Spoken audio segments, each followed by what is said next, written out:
மற்றொரு முக்கிய செய்தியை பார்த்துக் கொண்டிருக்கிறோம். அஜித்குமார் கொலை வழக்கில் ஆர்ப்பாட்டம் நடத்த கோரிய தாவேக மனுவை அவசர வழக்காக விசாரிக்க மறுப்பு தெரிவிக்கப்பட்டிருக்கிறது.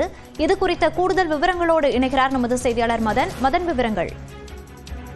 சிவகங்கையில் இளைஞர் அஜித்குமார் காவல்துறையால் தாக்கப்பட்டு அந்த மரணம் அடைந்த அந்த சம்பவம் தற்போது தமிழகம் முழுவதும் மிகப்பெரிய ஒரு பரபரப்பை ஏற்படுத்தியிருக்கிறது.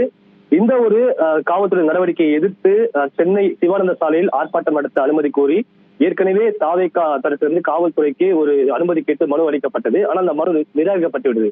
எனவே உடனடியாக சென்னை உயர்நீதிமன்றத்தில் தங்களுடைய ஆர்ப்பாட்டத்துக்கு அனுமதி வழங்க கோரி தாவேகா தரப்பிலிருந்து அது துணை பொதுச் செயலர் CTR நிர்மல்குமார் சென்னை உயர்நீதிமன்றத்தில் ஒரு மனு தாக்கல் செய்திருந்தார்.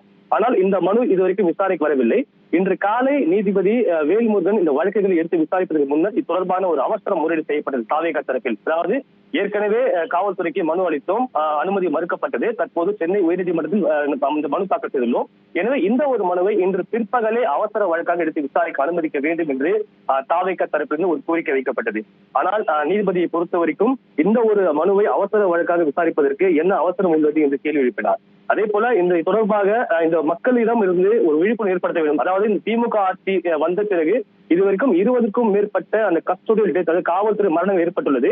எனவே இது தொடர்பாக தங்களுடைய எதிர்ப்பை காண்பிக்கவும் மற்றொரு விழிப்புணர்வு ஏற்படுத்தான் இந்த ஒரு ஆர்ப்பாட்டம் நடத்த உள்ளதாக தாவேகா தரப்பில் தெரிவிக்கப்பட்டது. ஆனால் நீதிபதி வேலுமுருகனை பொறுத்த வரைக்கும் இந்த விஷயத்தில் நீங்கள் விழிப்புணர்வு ஏற்படுத்த பதிலாக யாரும் குற்றம் செய்யக்கூடாது, போக்சோ குற்றத்தில் ஈடுபடக்கூடாது, மனைவியை கொடுமைப்படுத்தக்கூடாது என்பது தொடர்பாக நீங்கள் விழிப்புணர்வு செய்யலாமே என்று யோசனை தெரிவித்தார். அது மட்டும் இல்லாமல் ஆங்கிலேயர் ஆட்சி காலத்தில் நடைமுறையில் இருந்த அந்த சட்டங்கள் தற்போது நிலுவையில் உள்ளது. அந்த சட்டங்களை மாற்ற வேண்டும் தொடர்பான இது போன்ற விஷயங்களுக்காக நீங்கள் ஆர்ப்பாட்டம் நடத்தலாமே தவிர இந்த ஒரு விஷயத்திற்கு நீங்கள் அவசரமாக ஆர்ப்பாட்டம் நடத்த வேண்டும், அது அவசரமாக விசாரிக்க வேண்டும் என்ற கோரிக்கையை ஏற்றுக்கொள்ள முடியாது என்று தெரிவித்துவிட்டார். அதே போல வழக்கமாக இது போன்ற மனு தாக்கல் செய்யப்பட்டால் அது எண்ணிடப்பட்டு எப்போது விசாரணைக்கு வருமோ அப்போதுதான் இந்த மனுவை விசாரிக்க எடுத்துக் கொள்ளவும் தெரிவித்து தாவேகா தரப்பின் கோரிக்கையை தற்போது நிராகரித்து விட்டார். விவரங்களை பதிவு செய்தமைக்கு நன்றி மதன்.